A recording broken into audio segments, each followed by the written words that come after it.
Então, pessoal, a gente vai estar dando início hoje, né, a mais um momento do curso, né, de História, depois de vocês passarem por esse recesso e tudo mais. Espero que todos e todas, né, tenham aproveitado essas férias, mas aí a gente está, né, a todo vapor mais uma vez, para que dê tudo certo, né, e vocês consigam compreender uma série de temáticas acerca da história que vai servir, né, e contribuir bastante para a realização da prova.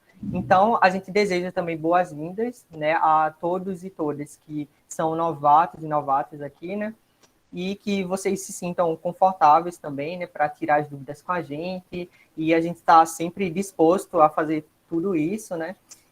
E é isso, a gente hoje vai ter uma aula, né, que são temáticas muito boas, né, eu acredito que atrai muitas pessoas, que é a Revolução Russa, é o nazismo, né, o fascismo, então são temas que vocês já estudaram bastante, né, ou já ouviram falar, ou já assistiram muitos filmes, né, já leram livros, etc., e que, de certa forma, já compõem, né, uma certa imagem que vocês possuem sobre a história contemporânea, né, e sobre o século XX. E eu acredito que isso vai ser fundamental também para a gente construir essa aula de hoje, né? Então, participem, tirem dúvidas, etc. E a gente espera que vocês gostem, tá? Então, quem vai iniciar a primeira parte da aula é Vinícius. Então, deixo a palavra para ele. Boa noite, gente. Espero que todos estejam bem. Então, como David já introduziu, né? Eu vou falar um pouco com vocês sobre as revoluções russas, tá certo?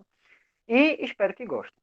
Bom, primeiramente a gente deve, no primeiro momento, questionar o porquê das revoluções russas, né? Porque quando a gente fala sobre o tema, geralmente algumas pessoas identificam na Revolução Russa o que foi 25 de outubro de 1917, certo? No entanto, essa Revolução de Outubro, ela configura,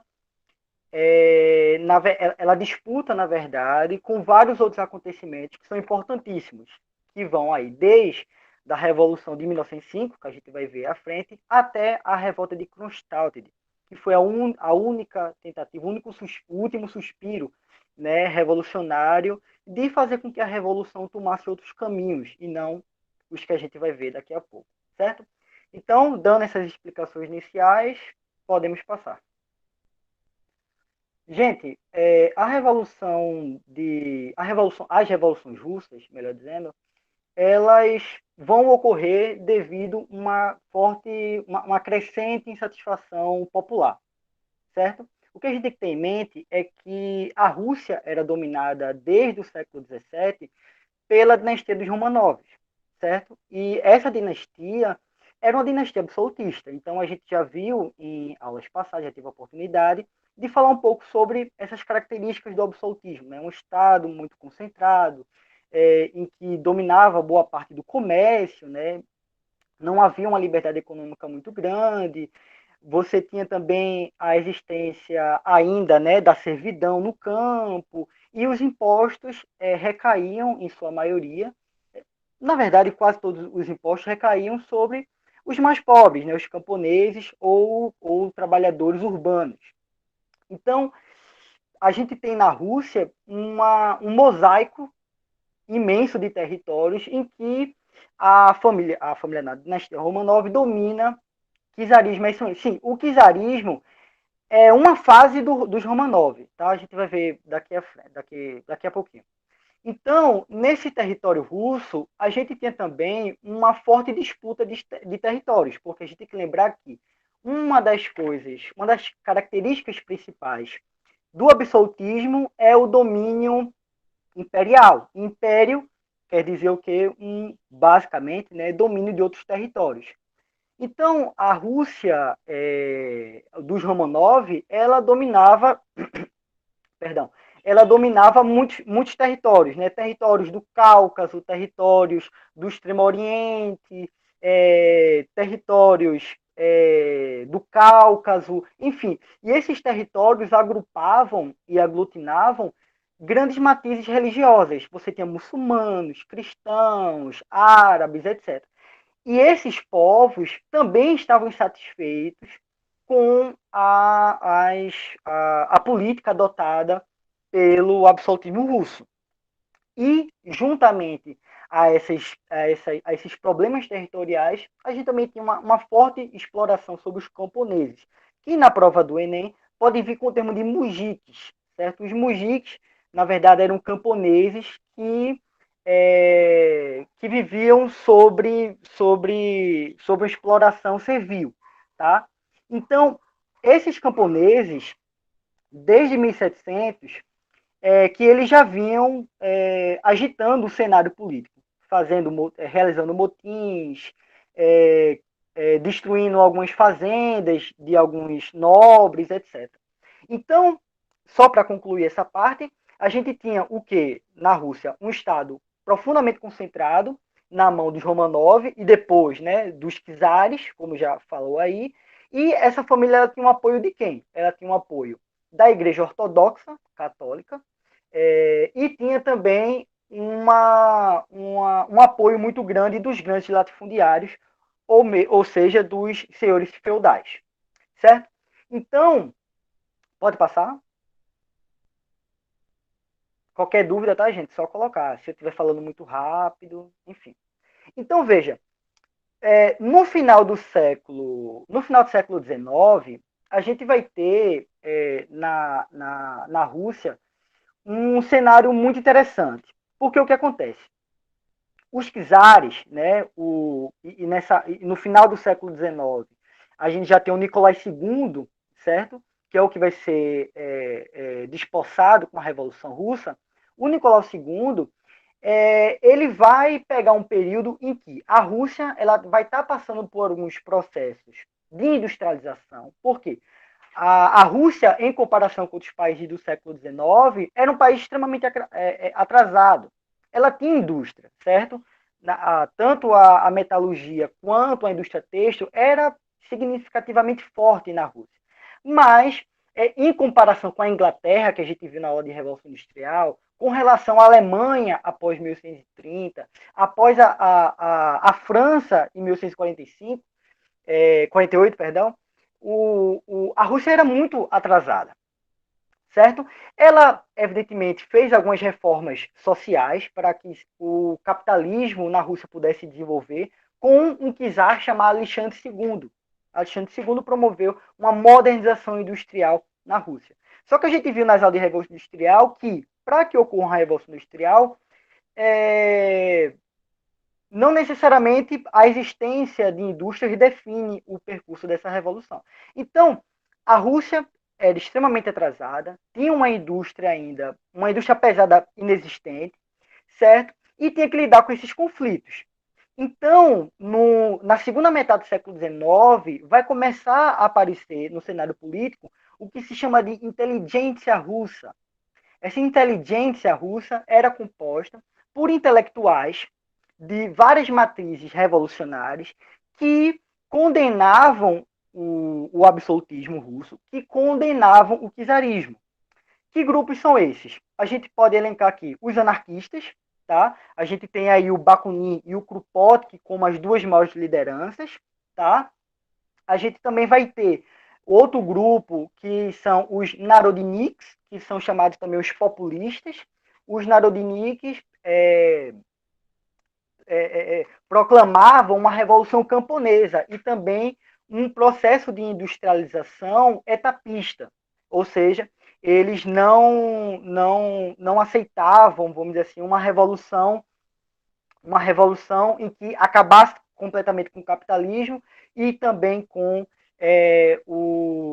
os czaristas. Eles queriam que houvesse primeiro um planejamento capitalista para depois disso haver uma revolução de fato socialista ou um governo socialista.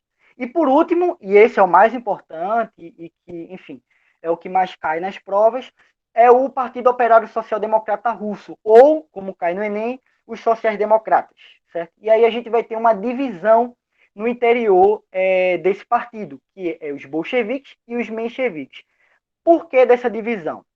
Bom, em 1903 vai haver um congresso, o primeiro congresso do Partido Operário Social Democrata Russo, na Bélgica. E esse congresso vai ser fundamental para essa divisão. Por quê? Os bolcheviques, que estavam sendo liderados, né, pelo Lenin, mas também a outros revolucionários, como Leonid Trotsky, esses revolucionários, os bolcheviques, defendiam a ideia de que a revolução, para ela vingar, ela tem que estar sob a égide de uma organização centralizadora, certo? Uma organização centralizadora em que exige que seus militantes políticos tenham uma alta disciplina revolucionária, certo? Então, os bolcheviques defendiam que a revolução, embora popular, eles eram comunistas, eram todos os. É porque, veja, hoje, social-democrata é diferente do que é social-democrata no começo do século XIX. Eu repito, sim, eu vou repetir. Então, veja, social-democracia hoje não é comunismo. Por quê? Social-democracia é uma esquerda pós-1991, certo? Pós queda do Muro de Berlim, não, perdão. Pós-final da União Soviética, e que reivindica uma sociedade socialista, uma sociedade socialista de maneira progressiva e democrática, sem a necessidade de uma revolução, tá? E uma sociedade socialista que prime pela democracia, certo? Hoje em dia a esquerda é majoritariamente o que a gente chama de progressismo. Mas veja, ou seja, uma esquerda que tem em mira, certo, uma admiração muito grande pelos preceitos dos direitos humanos, etc, etc, etc. Agora, social-democracia no século XIX, no começo do século XX, não tem nada a ver com isso. Social-democracia foi um termo cunhado primeiramente na Alemanha. Né? Ocorre uma revolta na Alemanha, que é considerada a Revolução Alemã, e isso vai constituir um dos pilares da social-democracia, tá? Que vai ser duramente perseguida pelos nazistas, esse movimento. Então, veja, a social-democracia, nesse período, era quase sinônimo de socialismo, ou de comunismo, como queira. Tá? Então, o Partido Social Democrata era um partido revolucionário, e a gente pode dizer sim que era um partido comunista. Agora, voltando, e vamos repetir, veja, os bolcheviques e os mencheviques brigavam em torno do comando da social-democracia russa. Os bolcheviques defendiam uma centralização do partido nas principais decisões revolucionárias.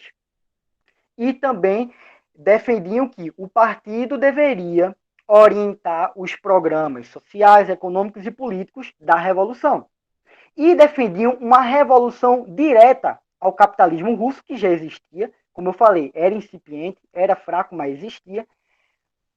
Agora, ao contrário dos bolcheviques, você tem os mencheviques. Os mencheviques, e aí a gente tem um Plekhanov, que liderava, os nomes não precisa, você não precisa decorar, que não vai cair. Né? O Julius, esqueci o nome dele agora, Martov, o Julius Martov, que também é dos mencheviques. Os mencheviques não defendiam a revolução direta. Eles defendiam primeiro uma revolução capitalista, uma revolução industrial, e uma revolução industrial que fizesse com que a Rússia se desenvolvesse economicamente. E depois dessa consolidação do capitalismo, a gente poderia vislumbrar uma sociedade socialista. Está claro agora? Ou não? Então, veja, os bolcheviques significa, bolches significa maioria, e menche significa minoria. Então, o Lenin cunhou o termo bolchevique para dizer que os bolcheviques eram a maioria e os mencheviques eram a minoria. No entanto, na verdade, na prática não eram. Né? Na prática, os bolcheviques eram menor, só que eles eram muito mais organizados e muito mais disciplinados do que os mencheviques. E também os bolcheviques eles ganharam uma adesão muito grande entre os camponeses, principalmente. Tá? Porque os narodniks e os mencheviques vinham das camadas urbanas e os camponeses tinham uma visão um pouco. Eles duvidavam um pouco desses revolucionários, tá? Eles viam um certo oportunismo porque eles eram da cidade. Isso é uma questão bem interessante, mas a gente pode passar, sem aprofundar. Pode passar. Bom, aqui é porque o slide está distorcido, tá, gente? Eu não vou ler isso tudo para vocês, evidentemente, Mas é importante que quando vocês forem estudar, professor, tem como repetir a perspectiva em relação aos bolcheviques? Tem, João. Veja, os bolcheviques, vou explicar de outra maneira, tá? Veja só, para os bolcheviques, uma revolução, ela não pode ficar à deriva da espontaneidade da luta social. Vamos pegar um exemplo imaginário aqui, tá?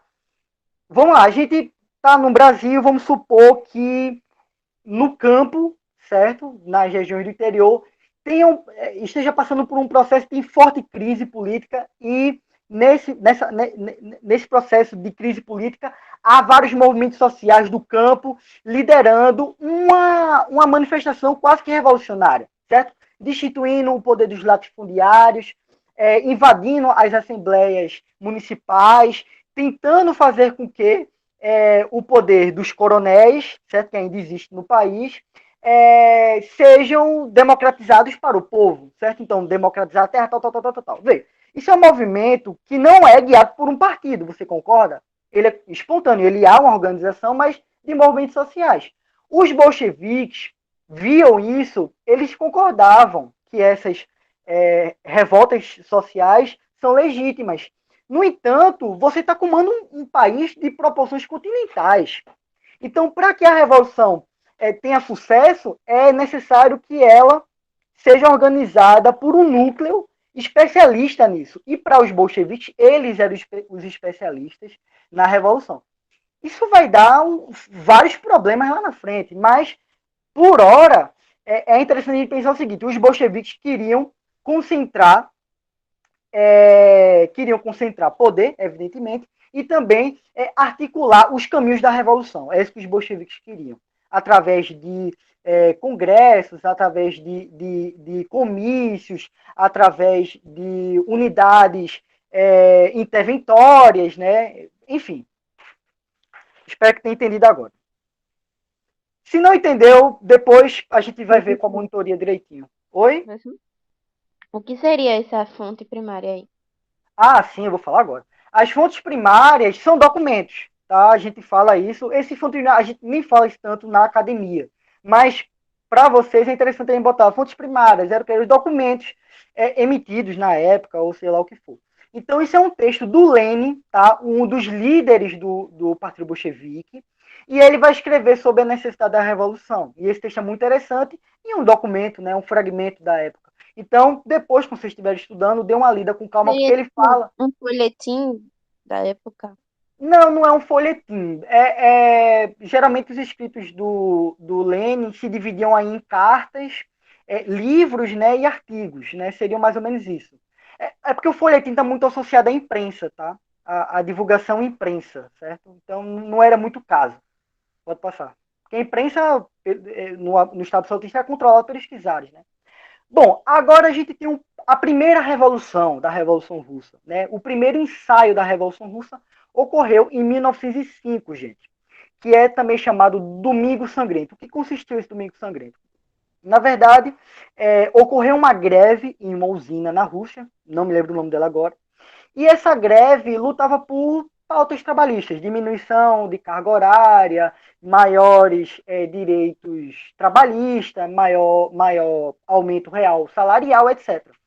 Só que, num primeiro momento, essa greve ela foi duramente reprimida pelo governo dos czares, certo? Que no caso era o imperador, no caso aí, era o Nicolau II, e ele lidera uma contra-revolução, tá? Uma contra-revolta, e aí reprime esses trabalhadores. Isso faz com que várias associações de trabalhadores ligados à indústria do carvão, ligados à indústria do aço, ligado enfim, a vários setores trabalhistas se unam contra essa agressão do Estado absolutista, e isso vai redundar no Domingo Sangrento, que é uma revolta popular em que um exército privado, juntamente com o exército dos czares, reprime os movimentos. Então, centenas de pessoas foram mortas e mais outras centenas foram duramente feridas. Isso fez com que os trabalhadores os trabalhadores começaram a se organizar cada vez mais, certo? E isso vai redundar no quê? Nos sovietes. Essa palavra vocês têm que saber o que é, certo? Os sovietes são conselhos dos trabalhadores, certo?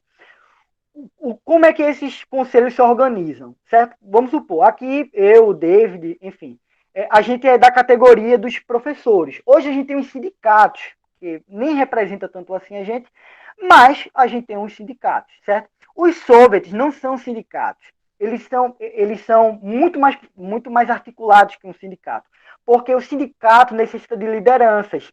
E o soviet não tem uma liderança. Então, os soviets são verdadeiros conselhos de trabalhadores que visam pautar suas reivindicações. E aí vai criando uma série. Daqui a pouco, a União Soviética vai ser criada depois da Revolução de 1917. Essa é a primeira Revolução Russa, a Revolução de 1905, certo? Então, os soviéticos vão ser criados em toda a Rússia. Você vai ter soviético para os soldados que estavam lutando na época na Primeira Guerra Mundial.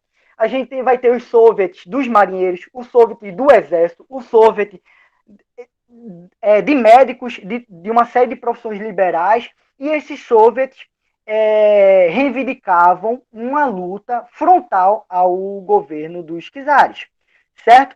Bom, aí a gente vai ter uma série de revoltas populares, uma das mais conhecidas, que inclusive virou até filme, né? Depois que virou filme, virou propaganda política, é a revolta dos marinheiros do encouraçado de Putequim, certo? Que ocorreu no Mar Morto. E esses marinheiros é interessante, porque eles vão subverter a ordem militar, porque os marinheiros estão reivindicando os maiores soldos, estão reivindicando alimentação, porque o abastecimento com a Primeira Guerra Mundial. Não, perdão, isso aí é depois. Mas com a guerra russo-japonesa, né, que é de 1904 a 1905, essa guerra vai gerar uma falta de abastecimento enorme de alimentos. E aí os marinheiros vão começar a reivindicar uma melhor postura do Estado czarista. E aí os czares vão começar a se sentir ameaçados, porque você vai ter revoltas urbanas e rurais, você vai ter insurgências militares, como é o caso dos marinheiros de Potemkin. E aí, qual a solução que o Império Russo vai dar? Os czares vão criar a Duma, que é um parlamento. E esse parlamento vai dizer o seguinte: olha, a gente vai fazer com que essa monarquia se torne constitucional. E vai fazer. E aí eles pegam esse projeto da Europa. Domingo Sangrento foi em que ano mesmo? 1905. Tá? 1905. Então, a Duma ela vai criar um Estado agora com uma monarquia, só que essa monarquia, em tese, deveria corresponder a uma Constituição, porque ninguém pode estar acima da Constituição. Mas não é isso que ocorre. Então, a Duma ela diz: olha, agora vocês vão poder participar das assembleias parlamentares, os trabalhadores e soviets. Na prática, isso não ocorre. E, como resultado, o acirramento entre as classes sociais foi na Rússia, foi no Brasil, pelo amor de Deus, foi na Rússia. Tá? Tudo isso aqui é na Rússia, tá, gente? Pode passar. Pode passar. Então, veja, gente, como as pessoas estavam muito insatisfeitas com a Duma, porque a Duma não estava correspondendo a nenhum dos interesses dos trabalhadores. Esse cenário Duma era é um parlamento, tá? É um parlamento, só que eles prometiam que as assembleias trabalhistas e os soviets pudessem participar, só que em tese não participam. As eleições que vão ter nas assembleias, elas vão ser seguidas de muitas fraudes eleitorais, tá? Então, e isso tudo vem a público, certo? E isso vai fazer com que a Duma se dissolva, a gente vai ver daqui a pouco como é que isso acontece. Só que, veja, a gente vai ter um evento em 1914, que é a entrada dos países da Europa na Primeira Guerra Mundial. E a Rússia entra nessa Primeira Guerra Mundial. Isso vai gerar consequências iguais às que aconteceram na guerra que a Rússia travou contra o Japão para conquistar a Manchúria e a Coreia. Isso vocês não precisam saber dessa Primeira Guerra. E aí você vai ter o quê? Crise de abastecimento, mais uma vez, principalmente de cereais e de insumos. E a gente vai ter, mais uma vez, uma leva de crises e de manifestações públicas em 1916, no final de 1916. E aí, é, é, e aí os revolucionários mencheviques, vamos lembrar lá dos mencheviques, vão se aproveitar dessa situação e vão pressionar cada vez mais os czares de deixarem o cargo do império. E aí, pode passar? Pode passar. E aí a gente vai ter a primeira revolução de 17, que é a revolução de fevereiro de 17. Só que, gente, a revolução de 17, ela não é igual à revolução de outubro, tá? Porque a revolução de fevereiro de 1917, pode passar, viu? Ela é uma revolução que a gente chama de tipo burguesa. Por quê? Os mencheviques, essa é uma revolução menchevique, ela vai criar um governo provisório, certo? A Duma vai ser dissolvida, certo? E aí vai se criar uma república da Duma. A Duma antes era uma monarquia, agora ela se torna uma república, só que agora ela vai ser comandada pelos mencheviques, tá? Principalmente e liderado pelo Kerensky, que era um dos revolucionários. Só que os mencheviques vão se juntar com os liberais, porque os liberais queriam que a Rússia não se tornasse um país comunista, se tornasse um país liberal. É muito parecido com o que ocorreu em 1948, a gente já deu uma aula sobre isso. Os liberais não querem uma revolução comunista, querem a institucionalização de um Estado capitalista.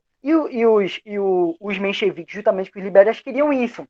Só que veja, qual vai ser o problema?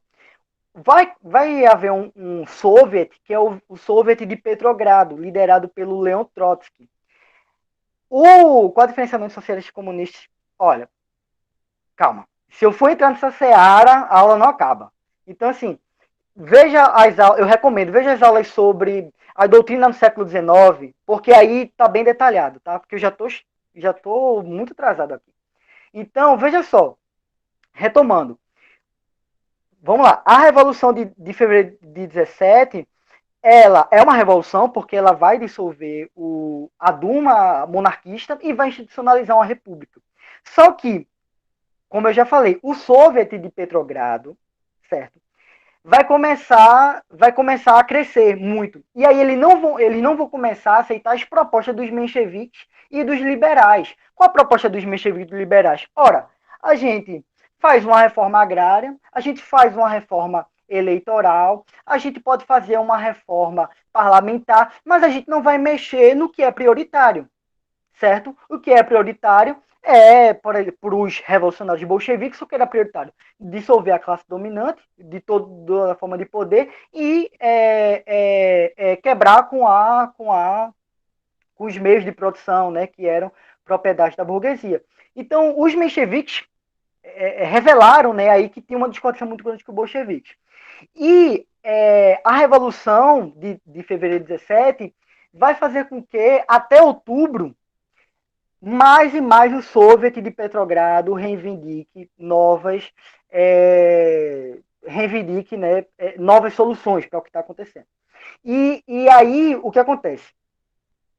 Em outubro de 17, e essas revoltas vão se aglomerando cada vez mais, vai ocorrer a grande Revolução de Outubro, de 25 de outubro de 17. Essa revolução é a que a gente vê, né, como a grande Revolução de 17, essa que tem as imagens aí, certo? Então, essa revolução, de fato, é a Revolução Socialista, tá? E é a revolução que vai fazer com que o Partido Bolchevique, certo? Que foi penalizado pela Duma, foi perseguido pelos mencheviques, agora tome o poder. E a partir de agora, a gente vai ter uma forte presença do Soviet de Petrogrado nas decisões políticas, tá? Pode passar. Estão entendendo ou não? A gente tem que diferenciar, tá? De fevereiro não é uma revolução socialista, é uma revolução liberal, ou que desejava ser liberal, certo? Como no caso das monarquias de 48, tá? E a Revolução Bolchevique não, aí já é o Partido Bolchevique mesmo. E aqui, leitura sobre a história, aqui é o Daniel Arão Reis Filho, tá? Quem tiver a oportunidade de ler, ele é um excelente historiador, há vários livros dele, o bom que tá tudo em PDF, né?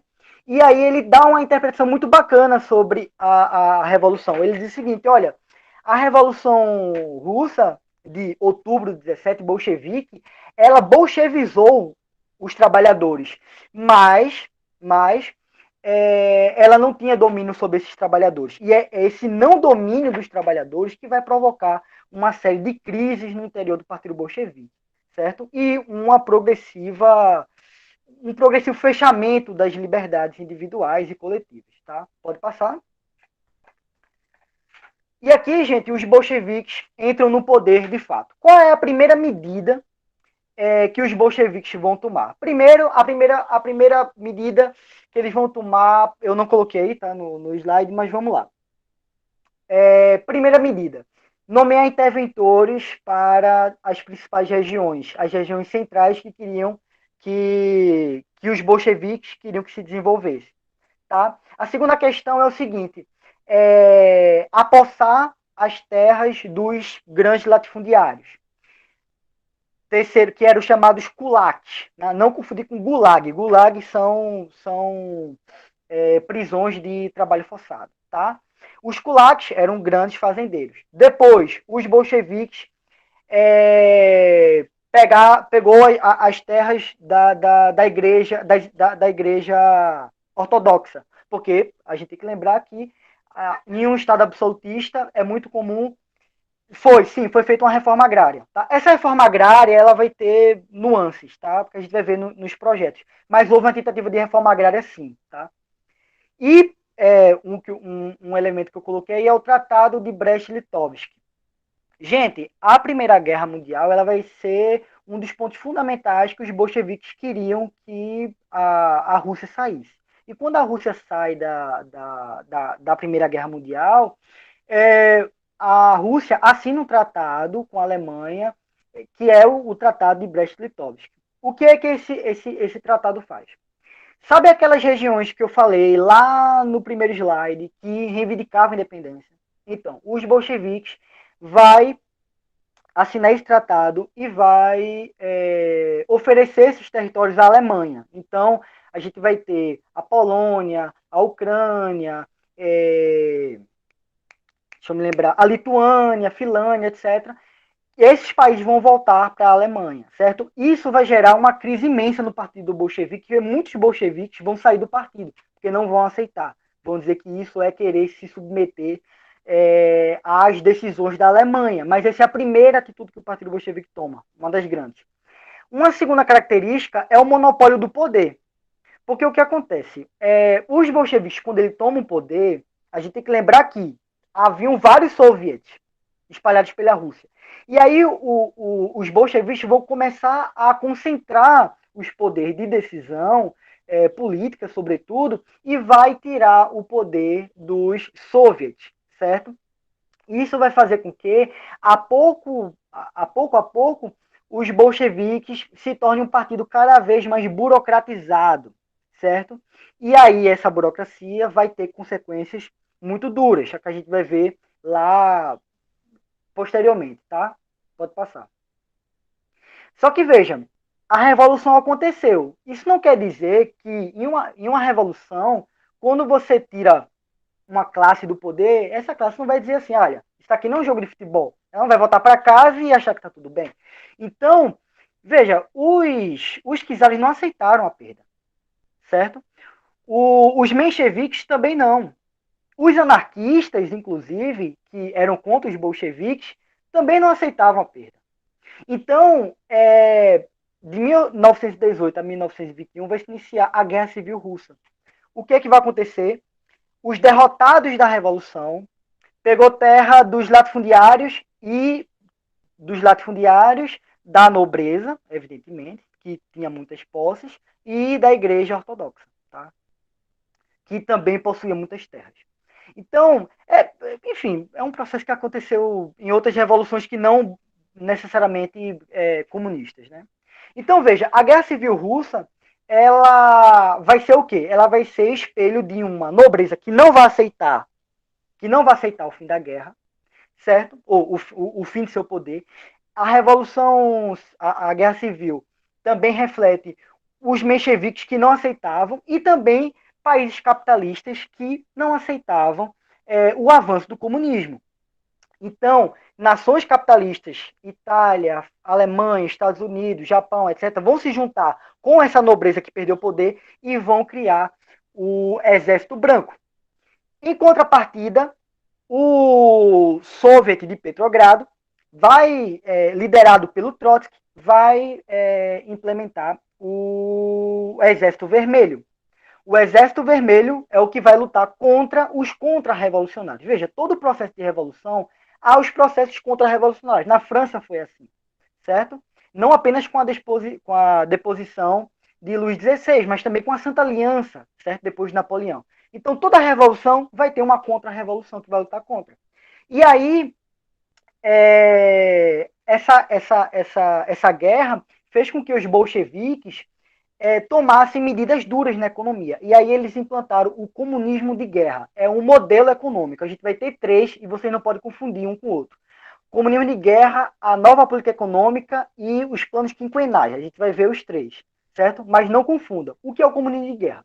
O comunismo de guerra é quando o Estado ele começa a se apossar de todos os setores da economia. E o Estado começa a controlar todos esses setores, certo? Então, desde o setor agrário, desde o setor industrial, fabril, etc, etc, etc. E aí vai ser extinto toda e qualquer forma de livre comércio, que é o livre comércio é muito característico de uma sociedade capitalista. Isso vai ser proibido e isso vai começar a ser tutelado pelo Estado. Só que isso vai provocar, tanto a guerra como o comunismo de guerra, vai provocar a grande fome dos anos de 21. Isso vai fazer com que o Partido Bolchevique mude suas posições econômicas, certo? Pode passar. E só relembrando, tá, gente, que os bolcheviques são vitoriosos, eles vencem a guerra, certo? E, enfim, tentam retomar a estabilidade. Bom, as consequências da guerra, eu já falei que uma vai ser uma crise de abastecimento, certo? A segunda característica vai ser uma revolta dos camponeses, porque os soviets não queriam perder poder para o Partido Bolchevique. E, por último, a gente vai ter a revolta de Kronstadt, que é uma revolta de marinheiros, certo? Da fortaleza de Kronstadt, que vão se juntar várias frações revolucionárias. Alguns historiadores, Daniel Arão defendia isso, que essa é a última revolução russa, porque o Kronstadt exigia que, ora, a revolução não pode se tornar, não pode ser controlada por um partido, não pode ser controlada por um Estado. Uma revolução comunista, ela deve estar para além disso aí, certo? Só que a revolta de Kronstadt foi duramente reprimida pelo Exército Vermelho, o exército do Partido Bolchevique. E a partir disso aí, o Partido Bolchevique começou a concentrar cada vez mais poder. E aí ele proibiu todos os partidos, todos os conselhos, todas as assembleias e todas as manifestações públicas, certo? A imprensa ainda funcionava, certo? Mas tirando a imprensa, o resto foi condenado à perseguição, certo? Pode passar. Bom, aí a gente tem um segundo modelo econômico. O primeiro foi o comunismo de guerra, em que o Estado tomava, certo? Tomou a iniciativa de todos os setores da economia. A nova política econômica é o contrário. Vai haver, eu não gosto dessa palavra, mas vai haver uma certa flexibilização econômica. Por quê? O que é que os bolcheviques queriam? Primeiro, os bolcheviques queriam estreitar seus laços com os camponeses, que estavam insatisfeitos. Eles queriam retomar a produção agrícola, que foi perdida com a guerra civil. E eles queriam desenvolver agora uma indústria. Oi? Em que ano foi a revolta de Condes? Kronstadt foi 1918. Não precisa decorar isso não, tá? É só pra... É só para me situar, porque em 1917 não foi o começo da Primeira Guerra Mundial. Não, aí perdão. Sim. Bom, aí a gente vai ter a NEP. A NEP é a nova política econômica.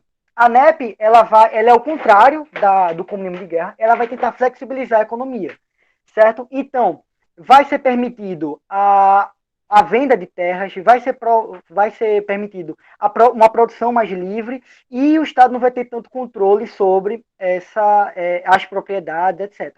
No entanto, isso vai desenvolver muita agricultura, mas os bolcheviques não vão desenvolver tanto a sua indústria de base, que isso vai ser posterior. E aí, a partir da NEP, da nova política econômica, que vai surgir a formação da União Soviética, certo? Isso é 1922, tá?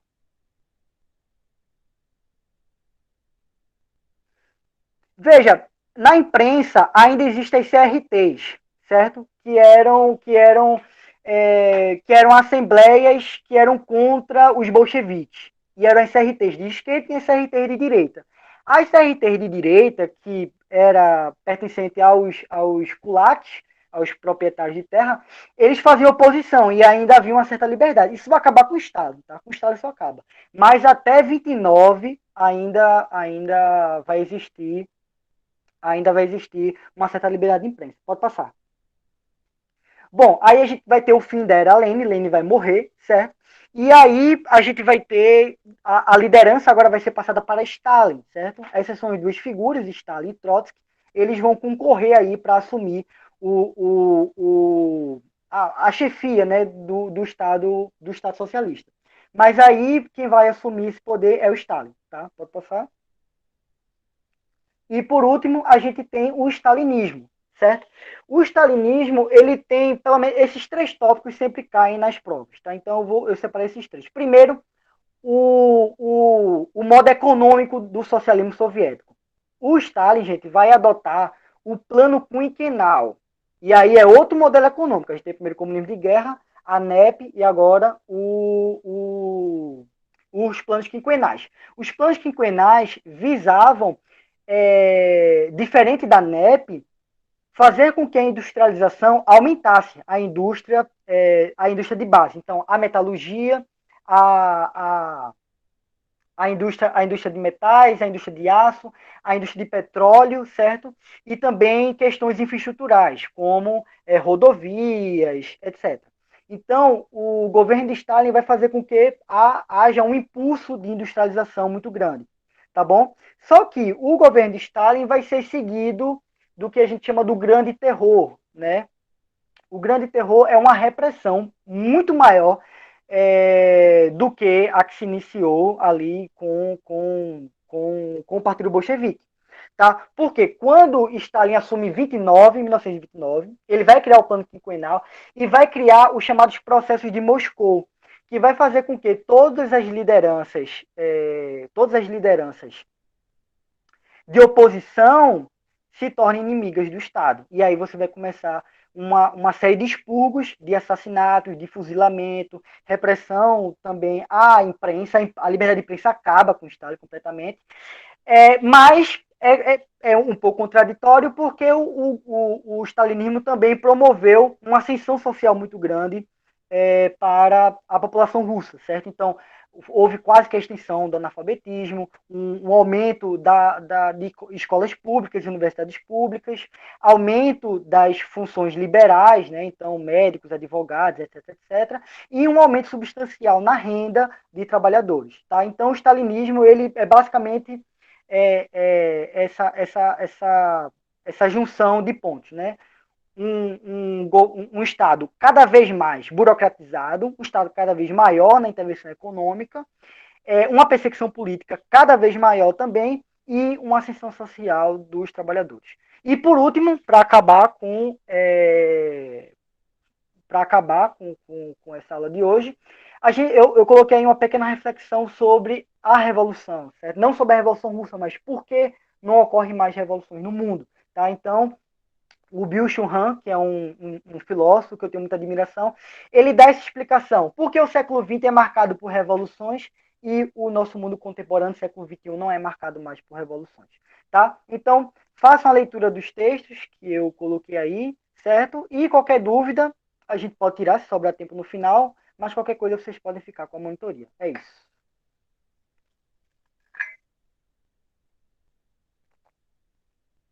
Oi, gente.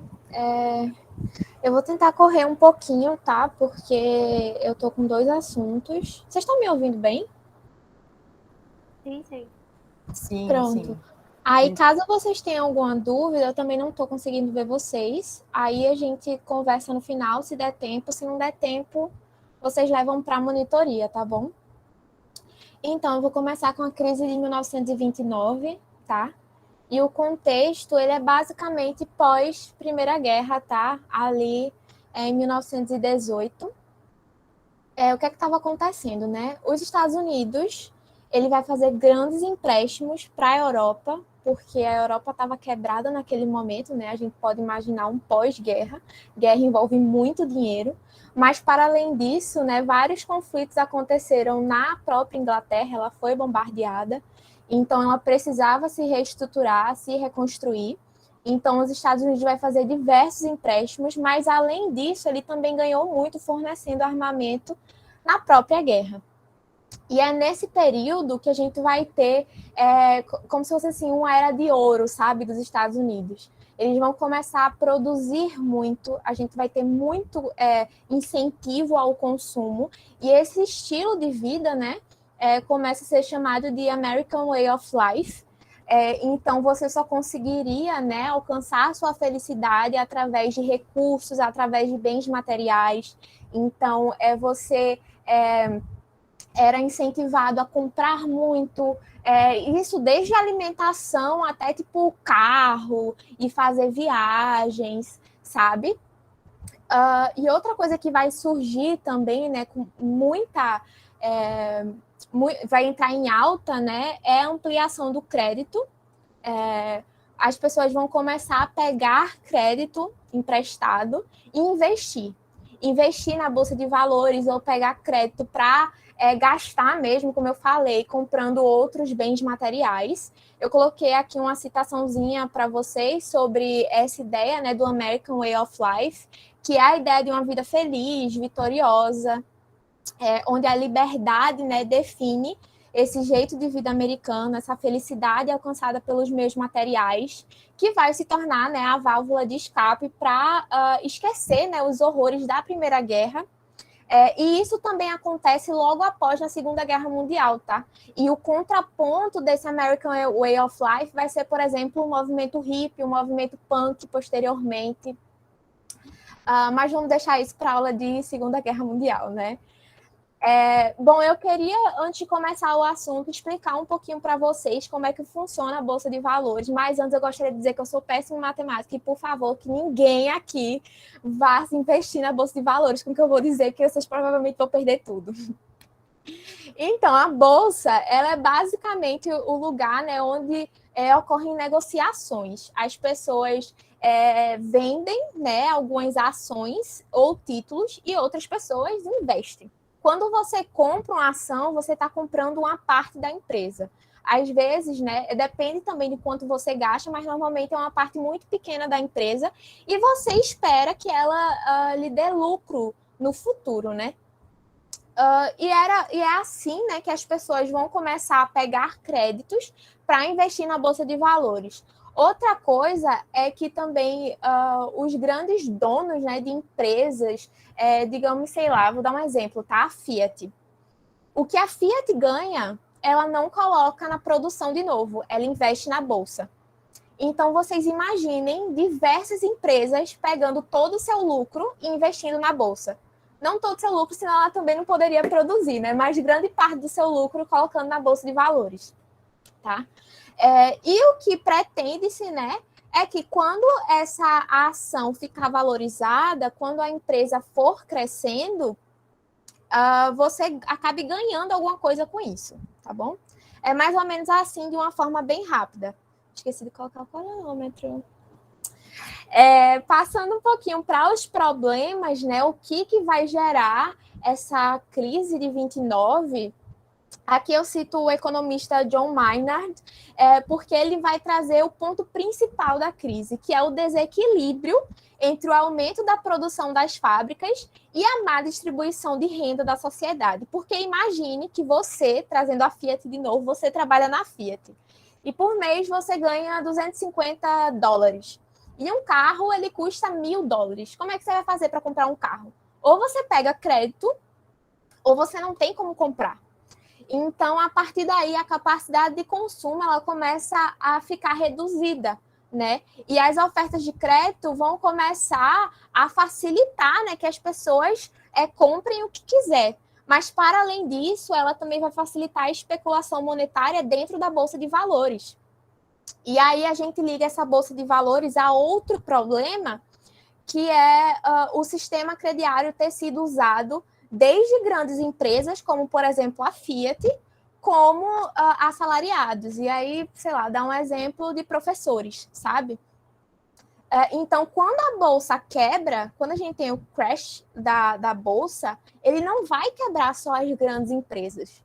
As pessoas também, tipo, e isso desde pequenos proprietários de terra mesmo, eles também vão quebrar, tá? Alguém pediu para entrar. Continuando, além disso, os Estados Unidos ele estava assim coberto de liberalismo econômico, né? Ou seja, as regras do mercado elas deveriam seguir seu rumo livremente. Então, a intervenção do Estado seria como uma pedra no meio do rio, sabe? Então, o Estado ele não deveria se envolver nas questões do mercado, né? Ele não deveria se intrometer na economia. E isso também vai ser um fator muito agravante, porque talvez, tá? Isso aqui é só uma especulação, se os Estados Unidos tivesse se envolvido antes, né, na economia, talvez a crise não teria tido a escala que teve, a magnitude que teve. Bom, vocês lembram que lá no começo da aula eu falei, né, que a Europa estava quebrada, os Estados Unidos precisou fazer diversos empréstimos para a França, para a Inglaterra. Só que, nesse momento aqui, a Europa já estava começando a se reestruturar. E os Estados Unidos ele tinha pegado basicamente todos os compradores que eram da Europa. Então, eles estavam exportando para lugares que antes a Europa exportava. Só que quando a Europa se recompõe, né, quando ela recupera a capacidade produtiva dela, faz com que os Estados Unidos eles reduzam essa venda de produtos. E a partir disso, a gente vai para a Grande Depressão. Eu peguei alguns títulos aqui de jornais, né? A Quinta-feira Negra, Wall Street em Pânico. Essa daqui é de um jornal do Brasil, tá? Ele está dizendo aqui, ó, ainda as consequências da situação criada pelo desfecho da crise inglesa. As bolsas de Estocolmo e Copenhague ainda fechadas, na verdade, fechadas, em virtude da incerteza do mercado cambial. Então, no dia 24 de outubro de 1929, os preços das ações vão cair drasticamente. Essa é considerada a maior recessão econômica da história dos Estados Unidos.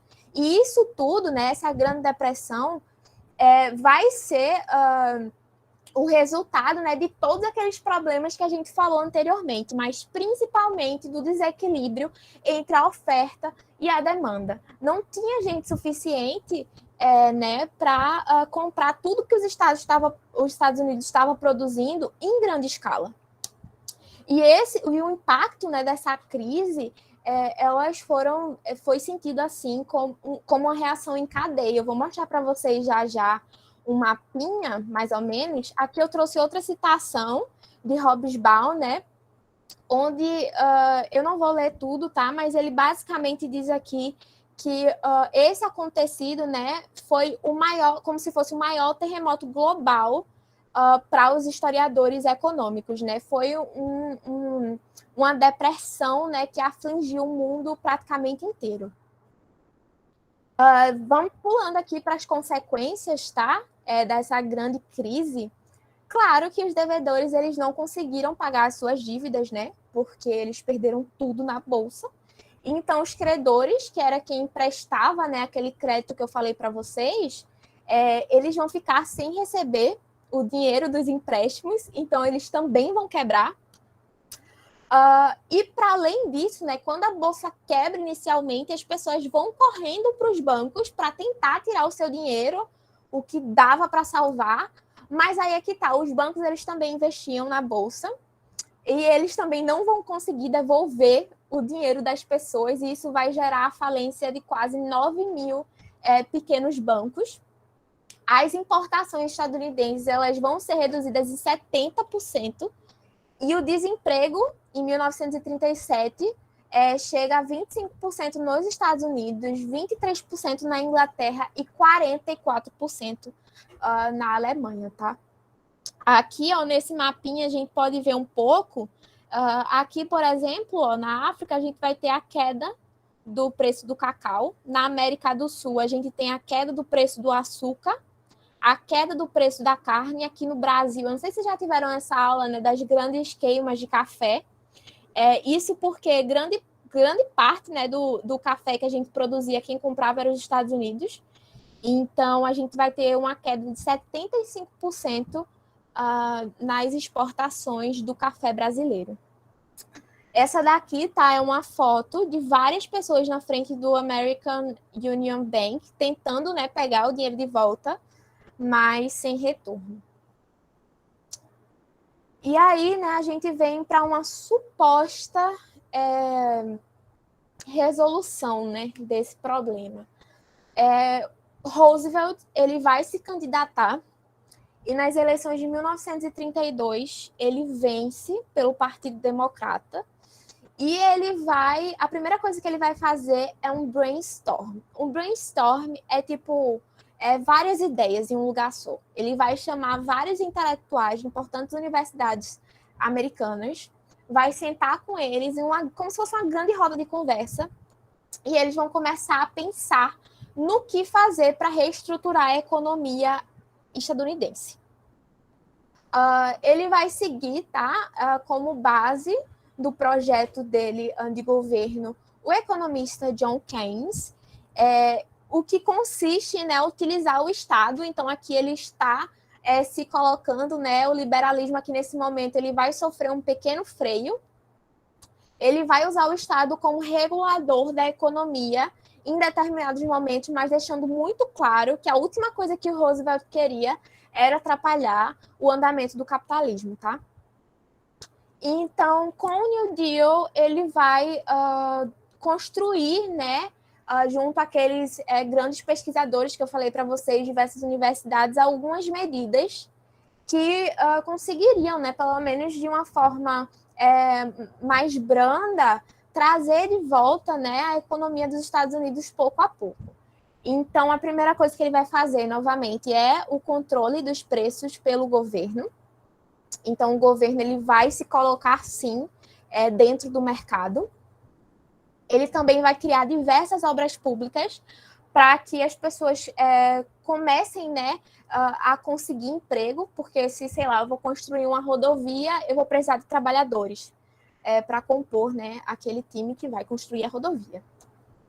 Ele também vai promulgar, né, a criação dos direitos trabalhistas, e dentro desses direitos a gente vai ter, por exemplo, a diminuição de horas trabalhadas, também vai ter um salário mínimo, porque ele também queria que as pessoas voltassem a comprar, para que a economia estadunidense fosse girando de pouquinho a pouquinho. Então, era necessário que as pessoas tivessem dinheiro para movimentar essa economia. Mas, para além disso, ele vai fazer uma coisa muito fundamental para a economia estadunidense, que é empréstimos sem esperar, né, a volta, o retorno desse empréstimo, para pequenos fazendeiros, né, para que eles pudessem retomar as suas produções, visto que grande parte da alimentação estadunidense era produzida por esses pequenos fazendeiros, tá? Pequenos donos de terra. Essas medidas, elas conseguiram, sim, sanar diversos problemas na economia estadunidense. Ela foi de pouquinho a pouquinho melhorando e se reconstruindo, mas é importante vocês lembrarem que a economia estadunidense ela só vai, de fato, se firmar na Segunda Guerra Mundial, porque, novamente, os Estados Unidos vai ganhar muito com a indústria bélica. E deixa eu ver se alguém fez alguma pergunta.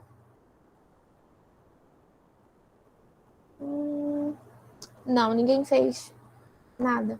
Qualquer coisa eu falo. Eu levanto a Pronto. mão e...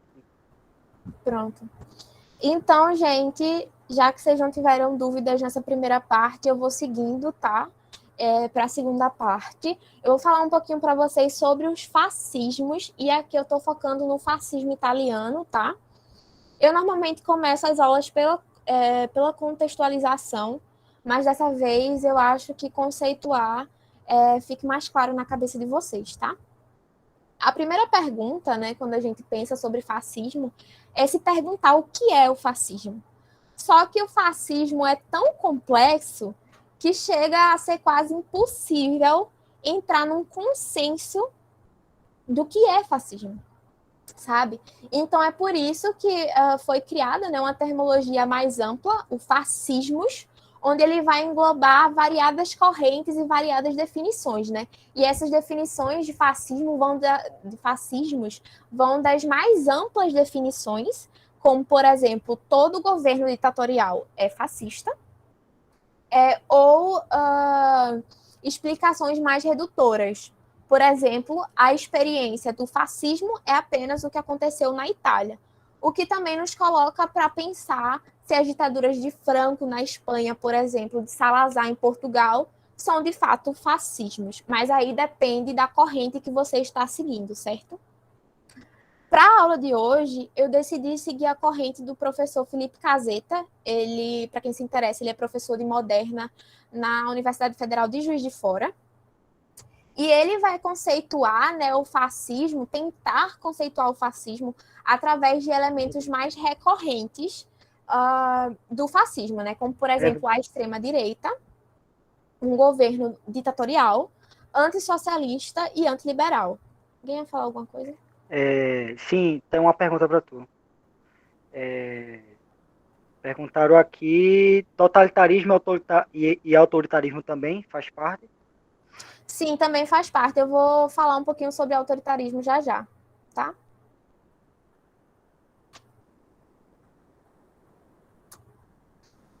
Bom, vamos para o contexto. Decidi começar pela Primeira Guerra Mundial e não pós-Primeira Guerra, e eu vou explicar o porquê. A gente vai ter uma grande mudança na Itália, porque quando ela entra na Primeira Guerra Mundial, ela entra do lado da Tríplice Aliança, ela vai ser aliada da Alemanha, mas um pouquinho mais tarde, em 1915, a Itália troca de lado subitamente. Mas não é à toa, tá? Ela vai trocar de lado porque a França e a Inglaterra vão oferecer várias terras, inclusive terras que a Itália queria muito, como, por exemplo, pedaços, né, da Prússia. Só que a Itália vai sofrer uma grande frustração, porque no final da Primeira Guerra Mundial ela não vai receber essas terras. Ela não recebe essas terras por alguns motivos. Primeiro, porque ela começou a guerra do lado da Alemanha.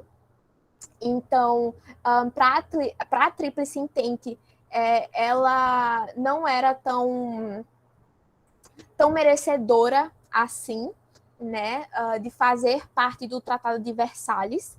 Mas, para além disso, a Inglaterra e a França também não acharam que a Itália tinha tido um desempenho interessante durante a guerra. Então, vocês imaginem, a Itália sai da Primeira Guerra sem nada que lhe foi prometido. E, além disso, a gente ainda tem uma crise, porque, como eu falei lá no início da outra aula, guerras, elas precisam ser financiadas, então é caro. Então, a Europa praticamente toda vai sair em crise dessa guerra. Então, a Itália está em crise. E, nesse momento também, a aversão ao socialismo estava começando a entrar ali de mansinho na sociedade italiana. E, nesse momento, é quando a elite começa a não medir esforços para apoiar quem se opôs, né, a essa ideologia. Aqui eu criei uma linha do tempo que eu acho que facilita mais também o entendimento de vocês. Então, vamos começar por 1914. Em 1914, o Mussolini ele vai criar um grupo chamado Faccio di Azione Rivoluzionaria, E era um grupo, basicamente, de amigos. Ele juntou combatentes, né, da Primeira Guerra Mundial. Ele vai chamar também algumas pessoas que eram contra, né, o pessoal da esquerda. Um pessoal, assim, bem, sabe? E aí, lá dentro desse grupo, eles conversavam sobre política, conversavam sobre economia, eles conversavam se apoiavam ou não a Itália na Primeira Guerra Mundial, eles conversavam sobre como que ia ser depois. Só que em 1919 a gente vai ter uma virada, porque o que o Mussolini vai fazer é unir esse grupo, o Fatto di Azione, com outros grupos que pensavam de forma parecida com ele, que e vai dar nome, né, ao Fatti Italiani di Combattimento. E a partir disso eu vou falar um pouquinho com vocês já já, mas é nesse momento aqui que ele vai começar a perseguir fortemente partidos, sindicatos, qualquer pessoa que tenha algum envolvimento com os movimentos de esquerda, tá? Em 1921, em 9 de novembro, o Fatto Italiani di Combattimento, ele se torna o Partido Nacional Fascista. Eu não sei se vocês conseguiram ver, mas eu mandei para vocês um link no WhatsApp, que era sobre grandes discursos, né, do Mussolini, os principais, porque o Mussolini ele era visto como um grande discursor, ele falava muito bem em público, e esse nome, tá, o Fátio, ele não escolheu por acaso, tá? Tinha um motivo bem específico. Se vocês viram o vídeo que eu mandei, vocês vão saber que o Mussolini constantemente citava, né, a Era de Ouro da Itália, que teria sido no Império Romano. E o Fátio, ele, na verdade, é um símbolo etrusco, tá? Os etruscos eram um povo que viveu na Etrúria, onde seria a atual Toscana. E esse símbolo ele também foi usado durante o Império Romano, tá? No Império Romano ele era usado quando uma grande pessoa, uma pessoa importante, ia discursar, ou se ela ia fazer uma passeata andando pela cidade, eles usavam o fate, que era esse instrumento de madeira com a lâmina em cima para afastar a população e demonstrar, né, a soberania daquele homem. E para além dessa analogia, né, que o Mussolini também fazia, e ele vai fazer diversas vezes pedindo para que as pessoas o apoiem e sigam ele, né, para o novo Império Romano que ele iria construir, ele também usava o fátio de outra forma, né? Em um discurso muito célebre do Mussolini, né, de acordo com historiadores, enfim, ele pega um graveto e quebra. Ele pega outro graveto, né, junta 2 gravetos e quebra também. Aí ele olha para o público e fala que essa é a Itália separada e dividida. Depois ele pega um monte de palitos e tenta quebrar. Aí não quebra. Então e é a partir daí, tá, que também vem aquela ideia do unipartidarismo do Mussolini, porque o povo italiano era o Fati. Se o povo italiano se unisse, ninguém conseguiria quebrá-los, ninguém conseguiria derrotá-los. E se os italianos, né, colocassem na frente uma lâmina, levando em consideração que isso aqui, tá, seria a sociedade italiana, ninguém conseguiria vencê-los. Aqui tá, lembra que eu tinha falado, né, que ele vai começar a perseguir pessoas que tinham vínculo com os movimentos de esquerda. Esse daqui era o escritório de Mussolini, tá? É a primeira sede do Fatto Italiani di Combattimento. E o Mussolini, ele também vai criar um jornal nesse mesmo período, o Popolo da Itália. Nesse jornal, ele publicava diversas coisas, desde falando sobre a economia da Itália, ou dando incentivo para as pessoas se tornarem fascistas ou se juntarem a ele. E no dia 6 de junho de 1919, ele vai fazer uma publicação que vai, né, dar início a tudo isso que eu tinha falado para vocês. Ele vai publicar um manifesto, né, nesse jornal, dizendo que eles estão declarando guerra ao socialismo. Mas não por ser socialista, mas por ter se oposto à nação. Porque para eles, você ser socialista era estar destruindo aquele unipartidarismo, aquela nação unida. Então, todos, portanto, deveriam ser fascistas, todos deveriam se alinhar ao fascismo. E, a partir disso, a gente vai ter as expedições punitivas, com o objetivo também, né, de atrair o apoio empresarial e da classe média, já que essas pessoas estavam morrendo de medo, né, daquele perigo vermelho. Então, as camisas negras, que eram a milícia fascista, elas vão começar a agir. Milícia fascista é se você não considerar todo o fascismo como uma milícia. Em 1920, esses esquadrões eles vão começar a destruir sindicatos, perseguir partidos de esquerdas. E em 1922, ia ter uma greve muito importante em Nápoles, onde essas pessoas, né, elas estavam pedindo por melhores condições de trabalho. E o Mussolini, ele intercepta, né? Ele descobre que vai ter essa greve e ele manda vários fascistas, e esses fascistas destroem essa greve, batendo nas pessoas, dispersando mesmo, assim.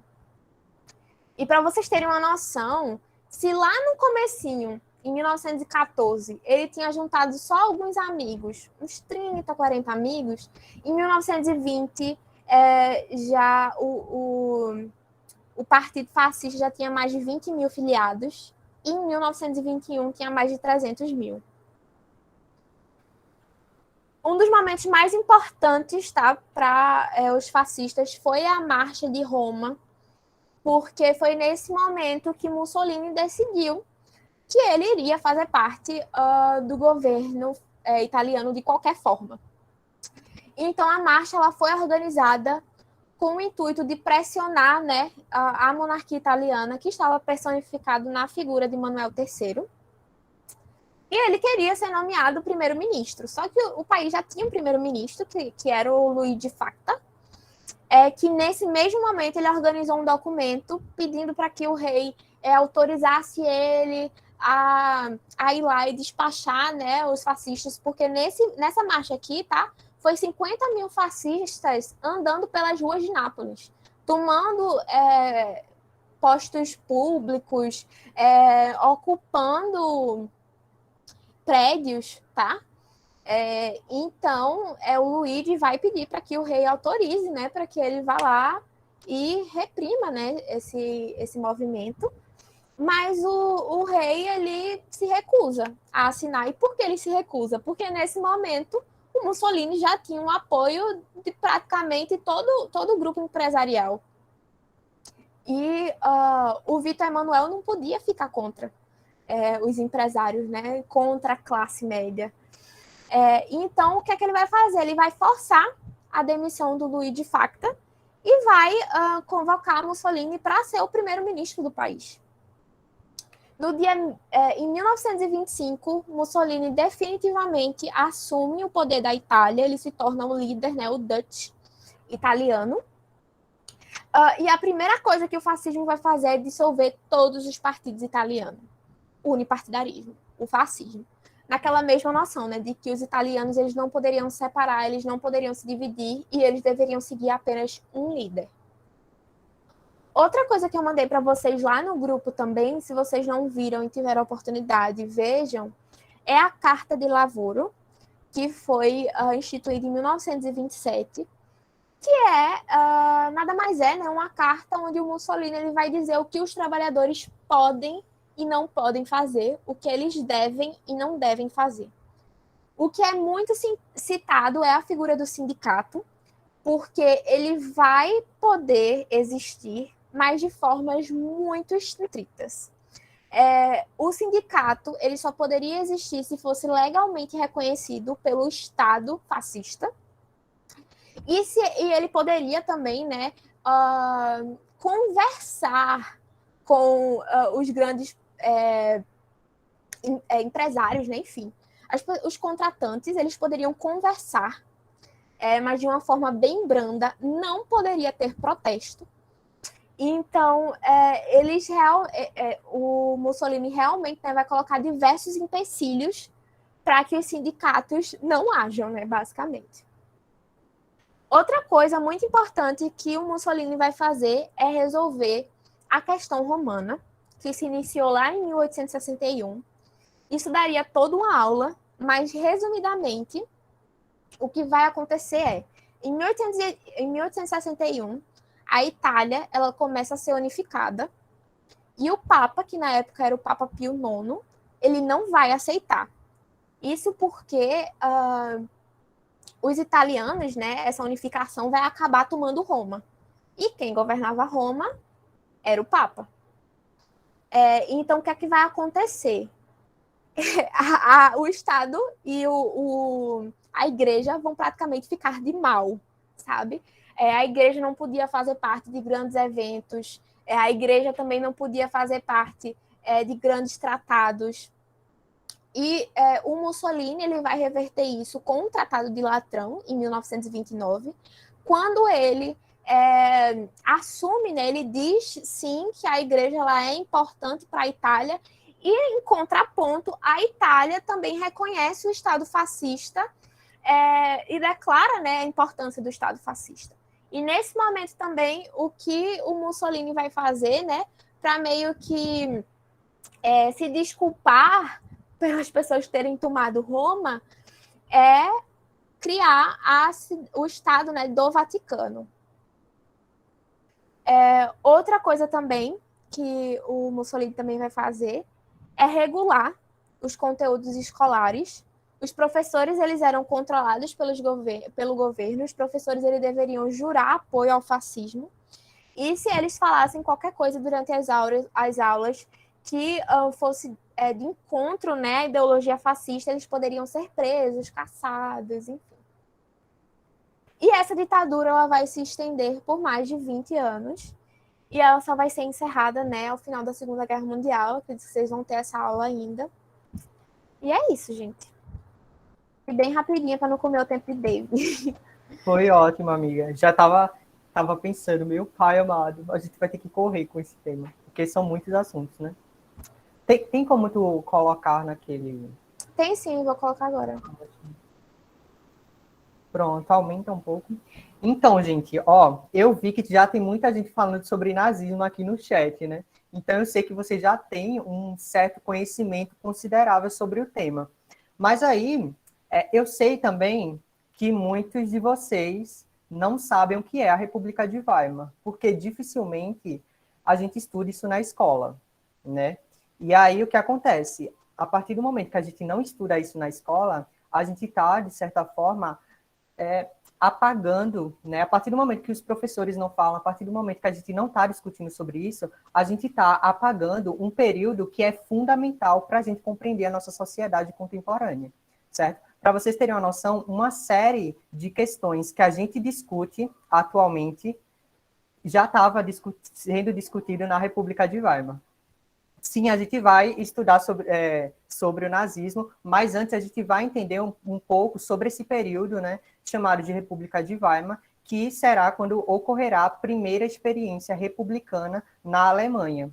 Tudo bem? Então, eu vou tentar trazer aqui uma série de coisas que talvez, às vezes até os meus amigos da universidade não sabem sobre isso, né, a maioria, porque são algumas questões, de fato, que talvez sejam coisas novas, porque é muito pouco discutida. E, além disso, foi muito apagada pelo nazismo, sabe? Então, eu acho que eu fico bastante feliz por ter esse momento aqui com vocês, porque eu acredito que isso vai proporcionar que cada vez mais pessoas saibam sobre uma série de coisas que estavam ocorrendo na República de Weimar no período, certo?